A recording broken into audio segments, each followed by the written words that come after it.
Alrighty, I'm back. Let's see how far along the nerds are. Seems like we had a decent song there. I'm gonna add it to my playlist too. All this copyright music, copyright-free music, not bad. We have a map order. Apparently we're gonna kick things off on Elazer. The second map will be Heartland. The third map is going to be Side Delta. Map 4, Hecate. And 5, if we get there, Solaris. I assume that Elazer wants to start on Europe, so I guess we're gonna kick things off on Europe. Then we go NA, then we go Europe. So EU, NA, coin toss. If we get there. Good luck. Ready when you guys are. When are we starting? Well, Indy is hosting the first map. I'm going to join. The nerds are going to join. And as soon as everybody's good to go, we start. Should be between now and a minute.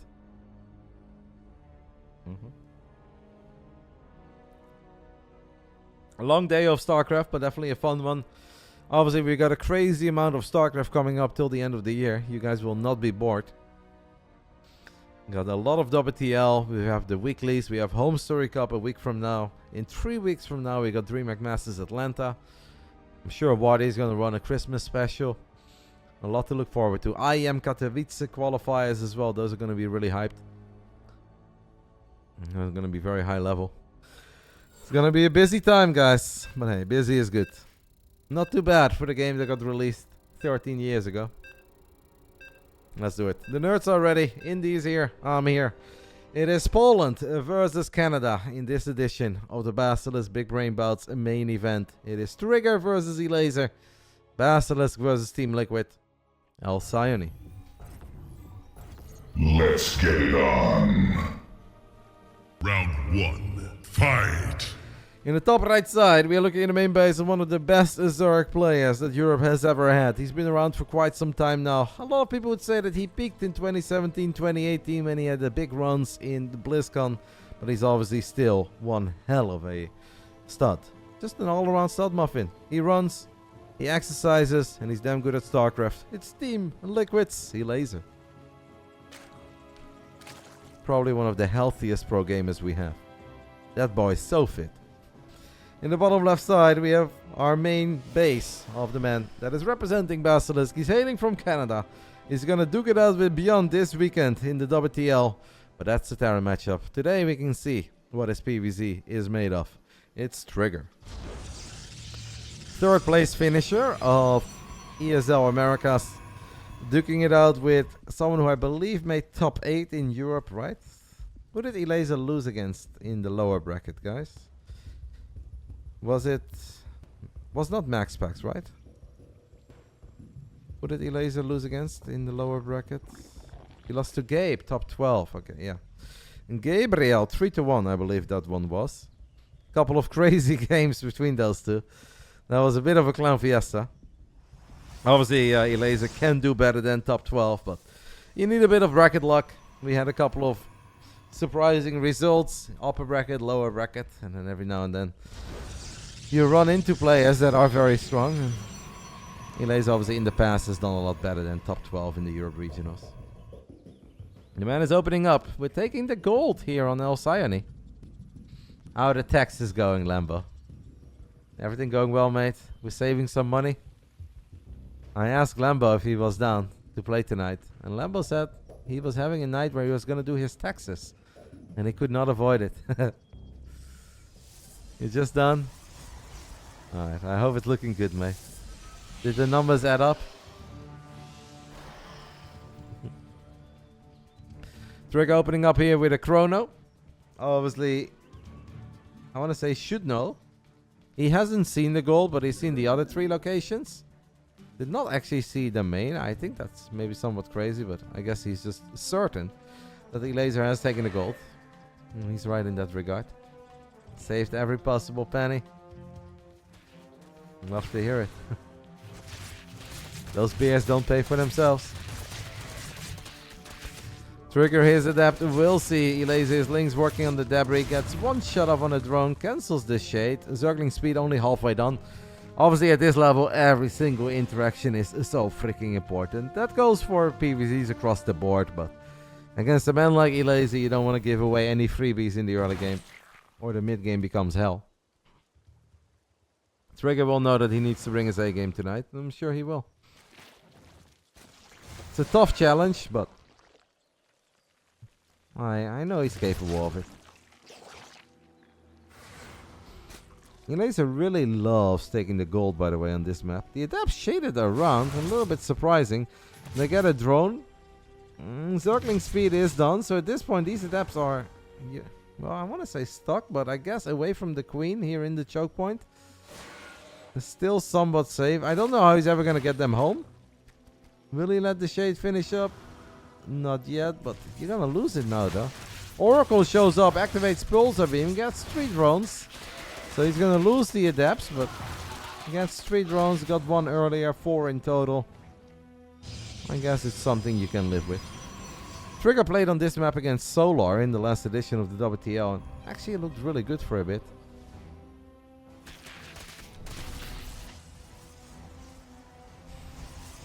We don't do handicap bets in the Big Brain Bouts, Lambo.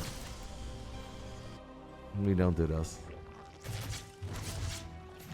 When we're doing handicap bets, that means that I have failed in making it a hard to predict series. You want to go for your man Miko, mate? Just take it straight up.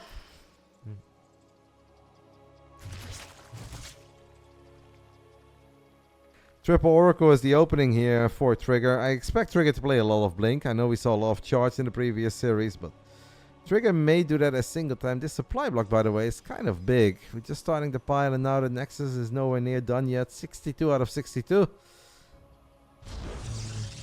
We don't want to see those too often. Trigger is going to try to pull the MaxPax here. 1 Oracle in the main, 2 Oracles in the natural. We'll see how Elazer deals with it. Single Oracle flies in, only gets 1 drone, takes a lot of damage, and the other 2 Oracles get deflected. The Zergs always make it look easy to deal with this until they go up against MaxPax, and then they lose a lot. But the Oracles show up for round 2, and Elazer was actually sleeping on the job that this is a big move by Trigger. Gets 7 drones. Ah, that's sweet. Now 11 in total. Well, that's actually very sweet. Queen's not paying attention for a split second. We're going to the main base as well. Look at Trigger, guys. He's popping off. Elazer is on the other side of the map with a lot of links, but there are adepts here. There are probes. Unfortunately, the shield battery does die quickly. The links don't have +1 melee yet, but there is obviously a lot of them. A couple of probes to go down. Maybe a lot of probes to go down even. The Stalker and the Adept are having a very hard time. This is where you really want to see these Oracles. I think we accidentally F2'd one of the Oracles home because 1 Oracle died. I still think it's quite good for Trigger. Obviously, losing an Oracle is not pretty. Being supply blocked again ain't pretty. Only losing 2 probes there is pretty good.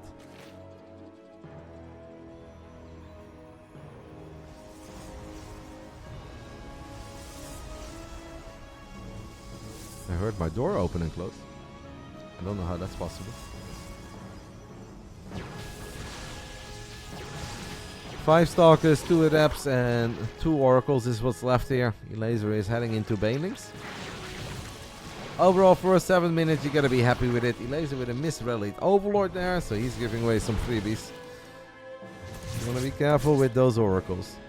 Trigger had a good start against Solar and was honestly in a pretty promising spot. Just got a bit carried away. Tried to go up to 4 bases way before he was supposed to go up to 4 bases. His opponent was basically all-inning him of Lair Tech. Ooh, I was about to say that could be a big stasis trap, but Elazer turns around at the absolute last second. The infestation pit gets thrown down on the side of Elazer. Elazer, of course, does have the gold, so you would say it's okay if the drone cut is a tiny bit lower. He does have more income than he would have on any other map. Goes heavily into droning now. 15 drones at once in the production tab. There's a single Zergling on top of this base at the bottom side of the map, so he knows exactly when Trigger has warped that in. And we're just gonna go Hive, guys, and let's go 747 Hive. Couple roaches. I guess we're just going Hive for Adrenal Glands. Maybe some Ultras down the line. Not sure if this is the kind of game where you can just go straight into Ultras. I think Elazer is going to have to max out and at least try to make something happen before he can do that. It's going to open up the map a little bit by working on these rocks in the center. 1 healthy Oracle all by itself is going to fly past that base. Stalkers are gonna get surrounded. Immortal is in trouble. Gonna recall immediately. Kinda like that quick recall, to be honest. At least that saves the Immortal. I feel that Trigger should be able to deal with this. Nice storm on a lot of the Lings. Couple of probes will fall, but those storms were good. It's mostly the Lings that really pack the punch here. 5-6 roaches is not something you have to be very concerned with. Now, I'm not sure if that Oracle went all the way into the main. Well, I did see a scout. Maybe it dropped a revelation. So it knows that Hive is on the way. Elazer is exploding. He's trying to take a lot of bases. Maybe... Man, the supplies are kind of crazy. A run by would be devastating here. Cancel that shade. Cancel. Does not cancel. Well, Elazer is definitely dictating the pace of this game. Trigger is going ham on cannons and batteries. Here come the Banelings. We're going to have to storm early. Be careful with your High Templars, please. A lot of the cannons and batteries get blown up immediately. But hey, at least the probes survive. The High Templars survive. Battery overcharge gets used over here. Elazer taking this base as well. Can't even count how many bases that man has.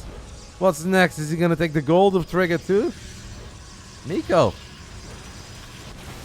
Stasis traps don't even get up. It is so many freaking Lings and Banes, and there is just nothing protecting the High Templars. The cannons and batteries have not been rebuilt, and this could very well just be the end. Elazer, man, he's got a lot. In the most swarmy way possible. Here in game 1, 10 minutes in, just completely overruns Trigger, as Trigger did not have the cannons and batteries ready. They got taken out before. A lot of the Archons and Immortals were out of position. And High Templars all by themselves. They don't stand a chance against that many Lings. Look at the creep spread, by the way, man. Elazer has just consumed the entire map. Miko is playing really fast and very, very dominant here in the opening map. It's a scary game for the rest of the series because Trigger didn't even have a bad start. GG gets called after 11 minutes. It is a maxed out Elazer in the most swarmy way possible that gets the job done. You look at the minimap and you're just like, wow, yikes.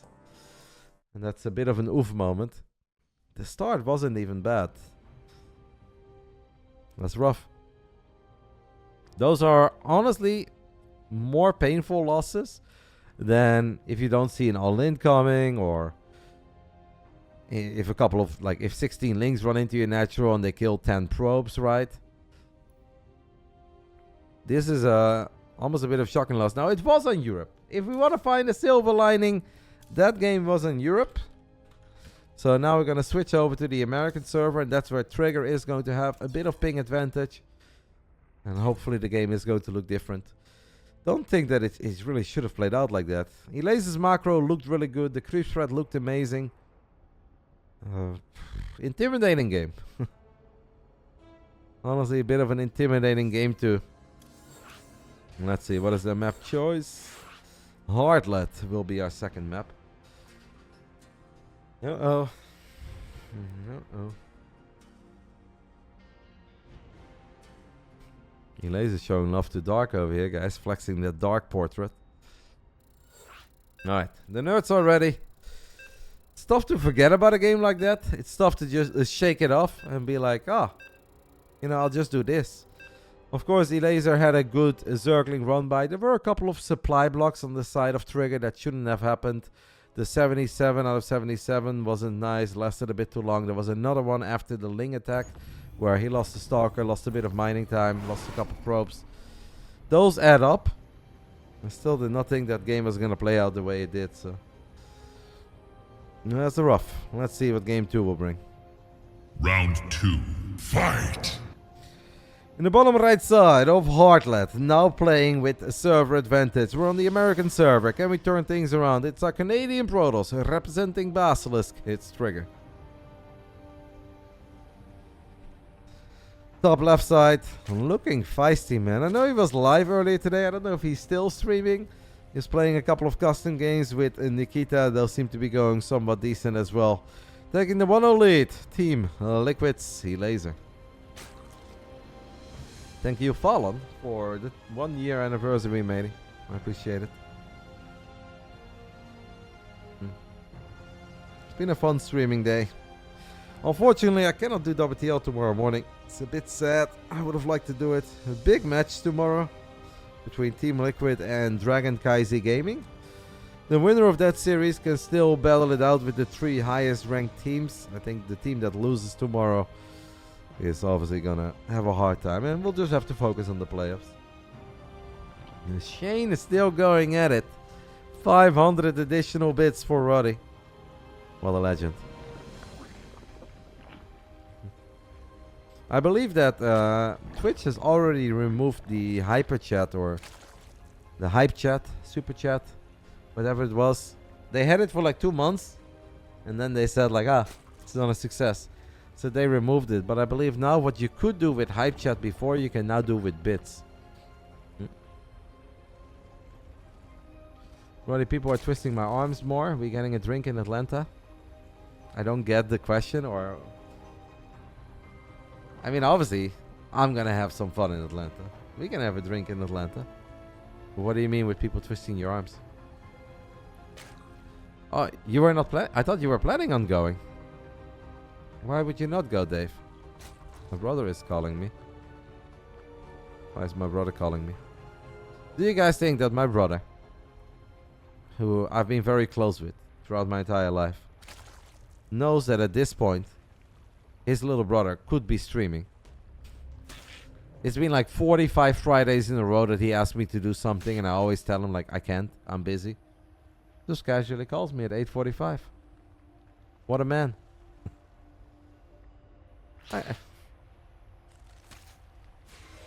And my brother knows about Twitch, guys. He has an account, he uses it, he plays F1 with us. You would think instead of just calling me that he would take a little look and see if I'm live or not. But I guess not too long ago, my girlfriend Vicky was at my brother's place. And then my brother said like, oh yeah, he's live right now. And Vicky's like, no, he's not. He's not even home. He's like, no, I'm watching his stream. And he was watching a VOD. And I'm like, jeez.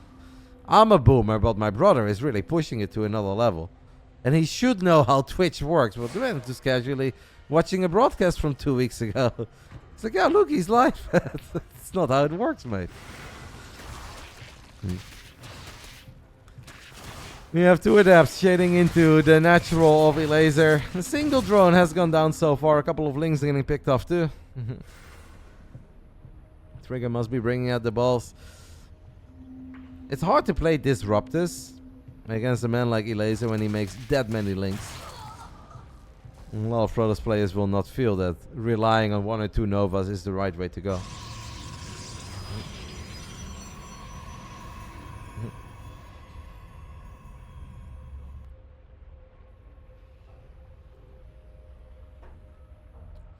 Couple of links near the Zelnaga Watchtower. We'll try to maybe keep an eye on more adapt shading out or a second Oracle flying to the other side of the map. I don't know if he catches that. He won't see that.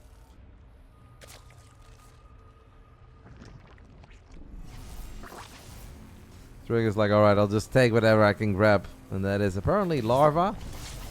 And 1 drone that's morphing into a spore. In the end, the spore crawler dies. So canceled it once, remade the spore, then the spore died. So that is a dead drone. There are a few more drones being transferred. Can the oracles get on top of it? Pulsar beam still active. Not bad. Careful now with your oracles, mate. It's a little bit crazy, I think, to go in one more time. Very quick double forge. Very quick. Before the 5-minute mark, Trigger gets a double forge. So I guess we're gonna spam Zealot Stalker for a while.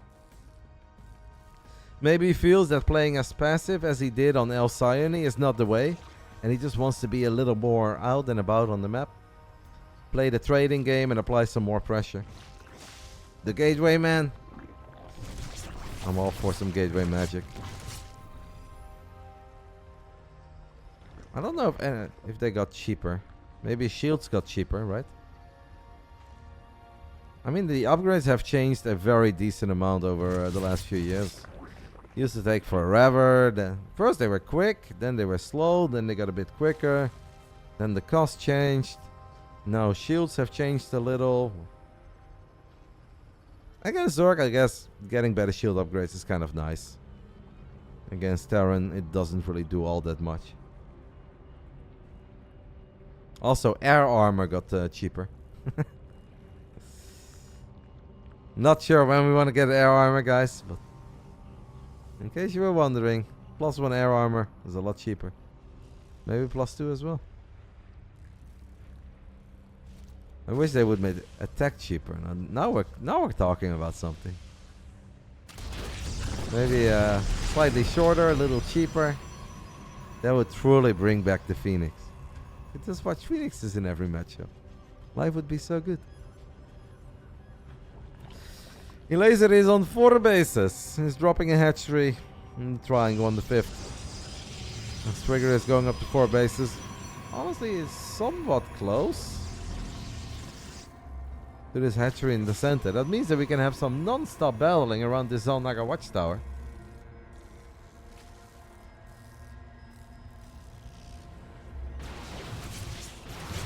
It's kind of funny that he has Zealot charge. He's got 10 Zealots. I haven't really seen them yet. I guess we are hiding them? Does Miko know? Miko is going to get on top of this fort base. Trigger, we have 10 Zealots with charge, mate. I know you didn't want to reveal it. You haven't revealed it yet, but kind of time to reveal it, because we cannot lose at a hatch. Here come all the Zealots. I have a feeling that the Lynx that are on the other side of the map got a little sneak peek of it. Roachborn is done, but we don't have it yet. And Zerglings alone have a tough time dealing with a lot of Zealots, guys. They're going to get a little bit of a wraparound, but this is starting to look very promising for Trigger. There are no Banelings. There are no Roaches. And Queens, yeah, they can buy a little bit of time, but they're not going to deal with this many Zealots.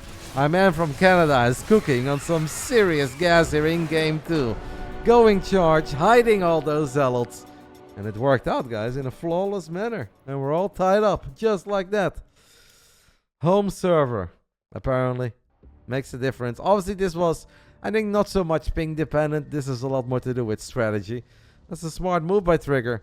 Going out with the Stalkers, showing the Stalkers, getting charged, but not revealing the fact that you're going for charge. And by the time that Elazer knew, it was just too late. Had a Roach Warren, but had no time anymore to build Roaches. Ah, strong game. Yo, Dave. Thank you, mate, for the 500 bits. We'll make it happen. My weekend in Atlanta, I think, is going to be kind of busy, but there is always time to socialize. I just hope that ESL is not going to give us days that last forever. You know? Let's start early and finish early. I don't mind waking up early, but I don't like these days where we're in the convention center until like 10 or 11 p.m. Because then there's just no time to do anything else. I feel like the show, it should be done at like 7 or 8. After 7 or 8 p.m., we should be able to socialize a little.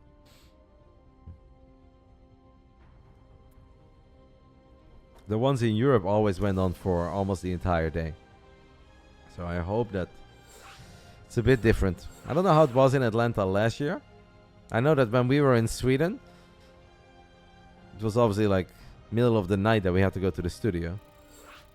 Oh no, it was like in the evening that we had to go to the studio, and then we were casting till like 3, 4 a.m. Something like that. Pig had time to do Margaritaville. Yeah, but Pig wasn't working back then. Whoops. I moved, and because I moved, my camera jumped away, but it's okay. We're back. It's still working. Something wrong with my cables. We'll figure it out. No one knows. Round 3. Fight. Top left side of side Delta. The man who got bamboozled by a lot of Zealots with +1 and charge. His opponent did a great job in hiding it. Even fooled him a little with showing Stalkers. He'll probably not take lightly to that. Representing Team Liquid. Back on the European server. This is Elazer. I think it's an area strange creature. I have gone to Atlanta. I celebrated New Year's evening there once. What else did I do? I guess that's kind of it. I wasn't there for a very long time. But I went to Gainesville and Social Circle in Georgia. Social Circle is very tiny. Bottom right side of site Delta. We are looking at the main base of the man from Basilisk, tricking his opponent with a whole bunch of Zealots. This is Trigger.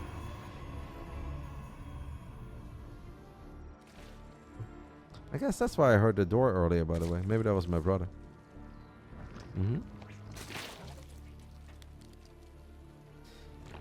Elazer taking the third as is natural once more. Don't think that Trigger is gonna go for the exact same strategy back to back. It's kind of one of these. The surprise element is what makes the build great. It doesn't have to be an all-in. You can obviously play it out in many different ways. Well, I don't think that Trigger is expecting to find the same amount of success with the exact same build one more time in this best of 5. We can do it as an opening, but then we obviously gonna have to transition into something that's more powerful and more reliable entering the late game, mid game.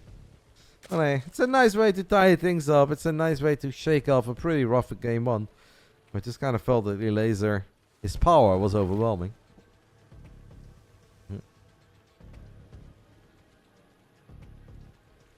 Is Basilisk versus Liquid the Neo Team Liquid versus EG? I think it's different. I did love that rivalry in the early days of Starcraft. Obviously, those days were kind of magical. I feel like it's a bit different. Because I think back then, obviously, there were so many big teams. And, you know, those were just 2 of the fan favorites. But there were so many other orgs. Now I think that almost every Starcraft fan, no matter whether you're like a diehard Basilisk or Team Liquid or On-Site Gaming or Shopify fan, is just happy that you have these good, great orgs that are supporting Starcraft and supporting their favorite players. So I don't think it's too much about the rivalry. But it's definitely, I think, 2 orgs that are very important to Starcraft right now. Do a lot of good.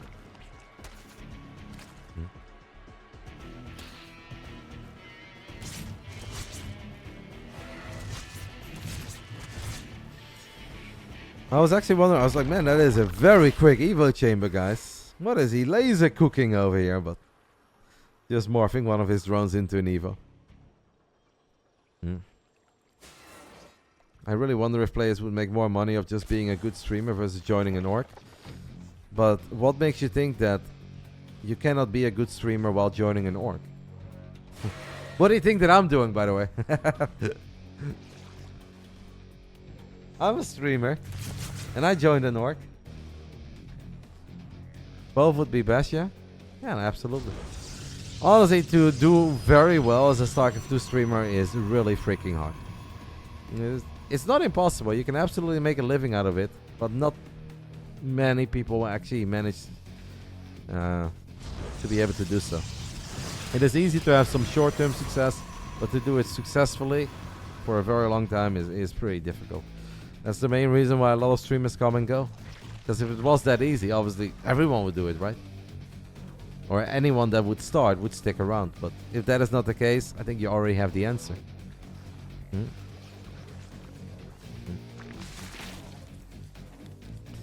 Grubby has done amazing, but like looking at Grubby is kind of like looking at Ninja or Day 9 or Pokimane. Like, of course there will always be very successful individuals out there. But there is only, you know, one in general of that specific category that gets the job done. And then you have some categories like just chatting or IRL streaming where obviously there's room for more, or very popular games. But there is no room for 10 people to be as successful as Grubby in StarCraft 2. Probably room for 0. Like, that is not... It's very impressive whenever people succeed and are successful, but just because someone does it in a different game, that doesn't really mean that it's like, oh, no, I can do that in StarCraft 2. It doesn't really work like that.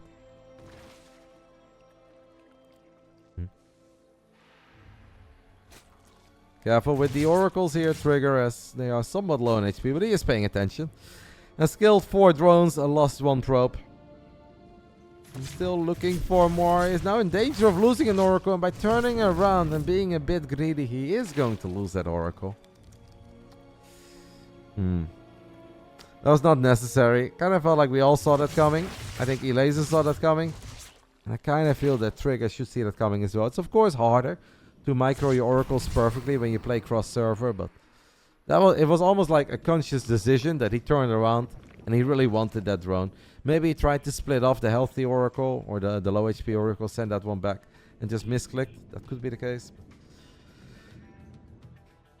We saw in game 1 how quickly Elazer can go from, he's got a nice setup, to, oh my gosh, he's got so many freaking units. And to prevent that from happening, you really want to keep every single unit alive. We've got a Dropper Lord morphing on the right side of the natural, or above the natural of Trigger. I guess Elazer is gonna try to... I mean, Trigger sees this. This should not come as a surprise. There's a lot of roaches on the production tab, though. I mean, Trigger is, I think, kind of focused on this army in the bottom left side. He's once more playing double forts. This time around, he is going for playing Stalkers. But I don't think he has noticed. And honestly, Stalkers do not shine if you have to take care of 2 or 3 things at once. Seems like in the end he did warp in a couple of Stalkers and hasn't lost any probes yet. We'll lose one there towards the end. Elazer is making a lot of roaches. That army supply is now already double in favor of Elazer, and he's not stopping. This is where Trigger needs to have a good read on the situation. Needs to obviously get a lot of cannons, a lot of batteries. Make sure that you have an additional pylon or 2 so you're not supply blocked if you lose 1 or 2 pylons. Because the storm that is Team Liquid's Elazer is coming. And it's not just a couple of roaches, guys. That man is going to max out on 67 workers. I don't think Trigger is quite aware yet. He's casually working on 2-2 upgrades. I mean, this is so many roaches. This is already going to be so hard. Stalkers are good against roaches if they are in the right position. Oh. Trigger completely blindsided, not aware of this. Is going to use recall, but if roaches are on top of your Stalkers, honestly, the Stalkers are not going to clean this up that quick. And while this is happening, keep an eye on the minimap, as Elazer is going to rally an insane amount of units into that triangle base. I mean, it's 40 army supply against 108 at the moment. A couple of the gateways are empowered. A lot of the probes are falling. More probes will fall. This Nexus is dead. Losing 1 Nexus is acceptable, but losing a Nexus and 20 plus workers and a bunch of Stalkers is not acceptable. I'm afraid that this is just almost immediately the end. The Trigger did not read the situation properly. Elazer wasn't just building a couple of safety units. Elazer is all inning. He's throwing everything he has at Trigger, and there is very little that Trigger can do about it. Couple Stalkers. The 2-2 upgrades are not going to finish up in time, and even if they do, a few units with 2-2 will not turn this around. And after 8 minutes and 40 seconds, it is Team Liquid's Elazer that takes a very convincing 2-1 lead. Alright, goes back to losing that Oracle. We're all always tempted to try to kill as many drones as possible as Protoss players, but to keep them alive is so important. Every Oracle that's alive is additional revelations, additional stasis traps, an additional dot on your minimap that can be on patrol somewhere. If you have those things, you see what's happening, and it's more likely that you pick up on the fact like, wait a minute, he actually has a few more roaches than I feel like he's supposed to have. Thank you TSFSQ for the 35 months. And of course, like, all those roaches that ran into the natural, if that was the entire army, he could deal with it. Trigger can absolutely deal with that. If his units are in the right position, if you can maybe buy some time with a force field, if you get a cannon and a battery, stasis trap here and there, then your life is just so much easier. But if by the time you see all those roaches and they're already on top of your probes in your natural empowering gateways, it is just too late. That means that it is match point for Elazer. We are going to go back though to the American server. And game 4 will be played on Hecate. How do we feel about Hecate? I don't know. 3 bases will be easy to get. It's pretty much always easy to get 3 bases. And I would say easy to defend as well. Trying to get base number 4 can become a bit more tricky.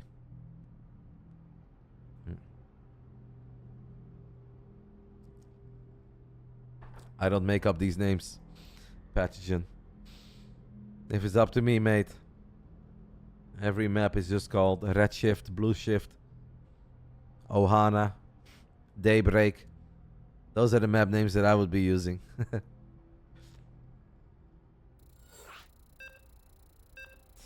Is it pronounced Hecate? Well, Fear Dragon made a video on how you guys have to pronounce all the map names.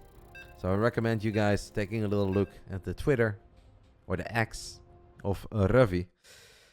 And then you guys will be able to learn very quickly on how to properly pronounce all these map names. I forgot what Ravi said, so I'm just gonna go with Hecate. I hate you so much. My daughter saw your Christmas tree and now we need 1 month before. 1 month is... Mate, do you really want to go through all that effort of decorating your house, decorating the tree, putting up the tree and only have it for a couple weeks, having it a month in advance is perfectly fine. Like, okay, 3 weeks ago I would say, sure, I know I was one of the first. But right now we're 1 month away from Christmas. I wouldn't even want to do it if I can have less fun of it than a month. I would say it's now or never, mate. So go ahead and make your daughter happy. Round 4. Fight. Would it be brown? I don't know. Mine is fake. I don't know how that works, mate. In the bottom left side of Hecate, we are looking at the main base of our Polish Zerg, one of the most successful foreign Zergs we've had in the rich history of Starcraft 2, taking the 2-1 lead. Can he close it out here on Hecate? Team Liquid's Elazer. In the top right side, the man from Basilisk, our Canadian Protoss, getting a win on the board with a very tricky build, where he made it look like he was making Stalkers, but he actually made a lot of Zealots. But we're going to need more than a single tricky build. I believe he has the skills to just hang in there with Elazer, especially with ping advantage. And let's see if the American server can do him justice one more time in his Basilisk trigger. So far, you can look at this best of 5 and just say that everyone has won their home server. Elazer winning 2 out of 2 on Europe, and Trigger winning the only game they played on America. We're back on America for game 4. Trigger needs to deal with Bruce Wayne first. I saw Bruce Wayne today against Skeen.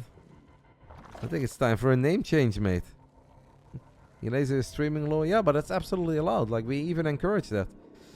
I would never want players not to stream. Most of the time I even promote it. I wasn't sure if he was live. I mentioned that he was streaming earlier today. I didn't know that he was still live, but we always encourage players to stream their point of view. This is an event for the community. It's not just like, oh, everybody needs to watch Roddy stream. If they want to stream it and they get a whole bunch of viewers, that's awesome. That only makes Basilisk happy, makes me happy. I'm just happy that I get to show you guys awesome games every Friday night. But this is the one more time, this is the only Big Brain Bouts we'll do until most likely the 22nd of December, guys. Because the following Fridays, they're all just stacked. We've got Home Story Cup next Friday. We've got IEM Katowice qualifiers the Friday after that. And the Friday after that, it is DreamHack Masters Atlanta. So it is sad, but on the other hand, there is great StarCraft on the Friday night. So I guess that's the good thing. If it goes to game 5, we're going to flip a coin on stream. It would be our second coin toss. Great StarCraft for the next 3 weeks. Well, make it 4, mate. So we can do Basilisk Big Brain Bouts on the 22nd.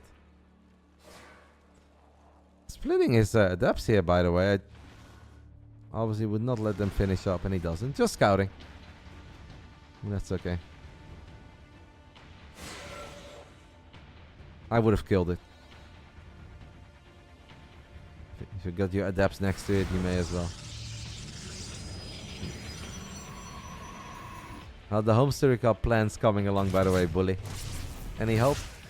First Oracle dives in. There is no Spore Crawler yet, so that will allow Trigger to grab a couple of drones. It is just a couple, and he took a lot of damage. I wouldn't say it's bad for Protoss, because obviously getting damage, keeping your unit alive is good, but that's a lot of damage. You definitely want to be cautious. This just makes it harder to find more damage later on.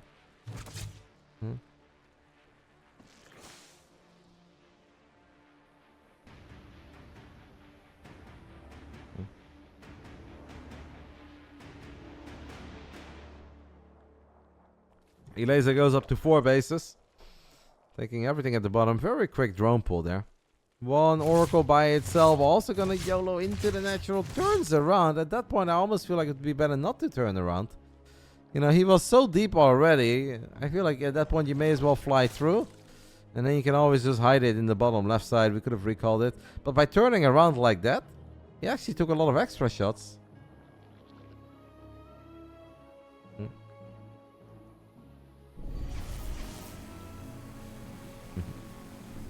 I'm glad you appreciate it, Kagro. I'm very happy with how the setup looks as well. It is good. I can't believe that I never thought of putting something on my TV. Good job here, by the way, by Trigger. Activating Pulse of Beam with all 3 oracles. Getting a cancel on the 4th hatchery. That was pretty far along. He gets the drone as well. Might be able to get one more drone if we have a tiny bit of energy left. We did, but he's not paying attention. 2 adapts are going to get on top of this base. I have no idea why I never used my TV before. I have to admit that this was not my idea. It was Twitch's idea. I just read it and I was like, you're onto something. I'll give it a shot. And now whenever I don't have the fireplace running, everybody gets angry at me. They're like, Roddy, is it not worth it? Is it not worth it? It's like, sure, guys, it's worth it. Just I'm ruining my OLED TV over here. The other day I was watching a show and the flames were just stuck in the center of my screen. I was like, okay, we gotta be a little more careful. We cannot let it run for 8 hours, but a couple hours is okay.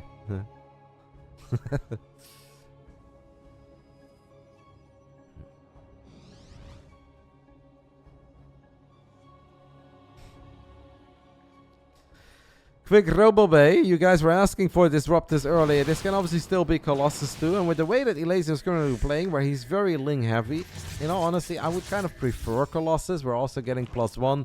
Disruptors don't benefit from upgrades. Colossus do.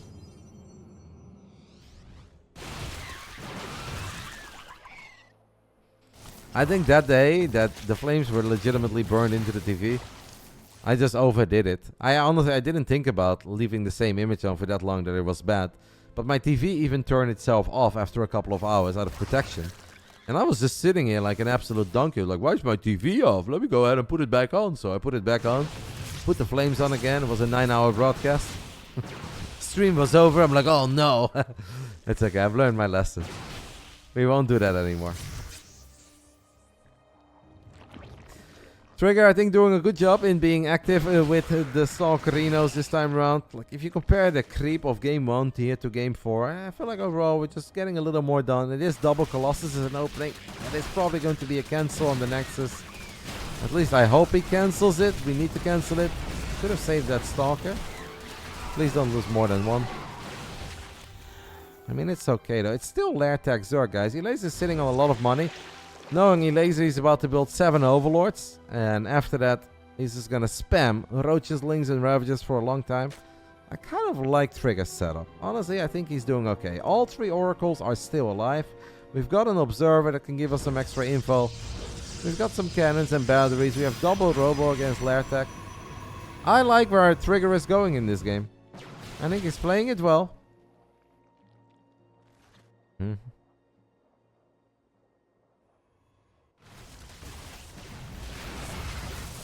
Couple Stalkers may not be enough. Maybe we can walk one of our Colossus over. We have that one Oracle doing its absolute best. 5 more Stalkers being warped in. The Lynx are just going for it.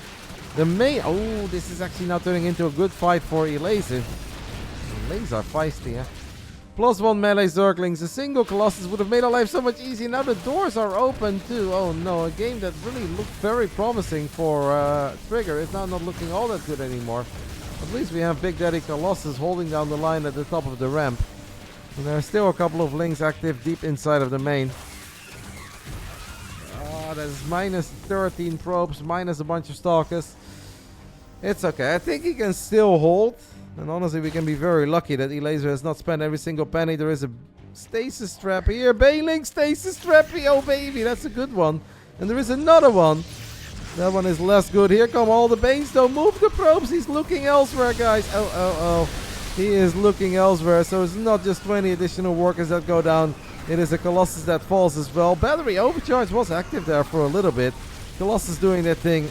Trigger will still, at the bare minimum, get 24 probes and a Nexus. That is obviously very good. A few more Lings are going to run into this base on the top side of the map. Trigger a little late there to pull the workers away. And Lair Tech Elazer. When you think it could have been hard for him, and honestly I think it should have been hard. I thought Trigger had a pretty decent setup with all the Blink Stalkers, the Oracle still alive, the double Robo. Elazer strikes when the iron is still hot, and the man from Basilisk is in trouble. I'd say as long as it is Lair Tech, you have a tiny chance. Well, a tiny chance is all he has. That was That defense, unfortunately, was not it. I think we had the units to handle that a lot better. We were just a bit out of position. We first underreacted to the top left, and then we overreacted to the top left, and that exposed the right side of the map. It is obviously very easy to make the right analysis afterwards. To make all these calls in the heat of the moment is really hard. That's only something that the best Protoss players on the planet can do, but we know that Trigger can belong to those. If he is feeling it, if he is on point. Unfortunately, it seems today that Elazer is just a bit more on point. And it's kind of often one step ahead, or two steps ahead. Seems like Elazer is going to chill a little bit. He is going to fire up that hive. If Trigger can ever just get 4 bases up and running, we get 10 more workers, he's got a shot. The game definitely does not look as good as it did a while ago, but the longer it goes on,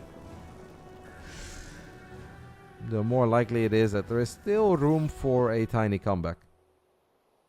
We're wiping in a decent amount of zealots, by the way, but I hope he knows he's got no charge. We have 11 zealots currently, guys, but we don't have charge. Now that can be nice against banelings, so it's a bit easier to keep your zealots apart from each other, but we have 2 adapts shading into a middle line in the bottom side. They're gonna get 2 drones. That's obviously not too much. Elazer now apparently more than welcoming the late game. It's good news, honestly, guys, for everyone that's on Team Trigger. Because earlier it looked like he was just going to be overrun. You give the Protoss a chance to max out, they'll always have a chance. Elazer is very rich in the mineral department, but he doesn't have that much gas. Obviously, Trigger cannot lose his army again. I think that goes without even really saying it. There are roaches and lings coming in from the top and bottom at the same time. We're gonna storm, though. We're gonna storm like our life depends on it, because it does really depend on it. And a couple of banelings do make it through the cracks. The storms have been very good, but we need a few more to deal with all these banelings, and the baneling numbers are just too high. Too many roaches left over. Trigger gets wiped out. The Archons show up a little bit too late. We have apparently a few more Colossus. Okay, we have a few more storms. The thing is just that Elazer can replace those units easily because of the amount of minerals that he's still sitting on. Good news for Trigger apparently is that it somehow was not his entire army. He lost everything that he had on this bridge, but the reinforcements that showed up were at least good enough to make sure that this game goes on a little bit longer. 33 banelings for Elazer. I didn't know he was a fan. Everyone is a fan. Whether they watch or not, low-key, everyone is a fan of the man with 33. Or 1. Wiping in more zealots. We still don't have charge. We do have charge now, sorry. We do have charge, but that is so much Zerg. And this isn't even everything that Elazer has, guys. Is the banelings will connect with the heart of the Protoss army one more time. The storms are big and juicy. It's just there is still so much Zerg left. And look at the third base. That is the Lynx getting on top of a Colossus. Now the Colossus is healed up with battery overcharge. So this Colossus is actually kind of doing its thing. In the end, the battery dies, and then the Colossus will die as well. The Lynx have +2 melee and adrenal glands. Yeah. I think it is safe to say that this one is nearing the end.